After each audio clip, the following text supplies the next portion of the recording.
Tired of creepers crashing your pad and zombies ruining your vibe?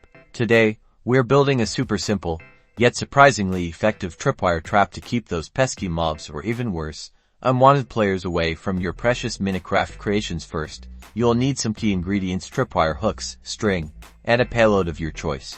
Like TNT for maximum impact. Find a strategic location, ideally a narrow passage or doorway placed to solid blocks on the ground, leaving a gap of about 4 blocks between them. These will be where you attach your tripwire hooks. Now, place a tripwire hook on the inside face of each block, making sure they are facing each other across the gap. Next, grab your string and carefully connect the two tripwire hooks. You should see the string visually connecting them, creating the tripwire itself. Ensure the string is taut, not sagging.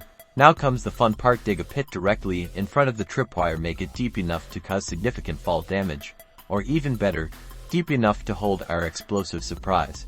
Place your TNT blocks in the bottom of the pit, packing them in for maximum boom. Be careful not to accidentally trigger the tripwire while placing them. Conceal the TNT by covering it with a thin layer of a gravity-affected block, like sand or gravel. This will hide the trap and ensure unsuspecting players fall right in. And there you have it, a simple tripwire trap. Now, when someone walks through the tripwire, they'll fall into the pit, trigger the TNT, and you're well. You get the idea. Experiment with different payloads and locations to maximize your trap's effectiveness. Good luck and happy trapping.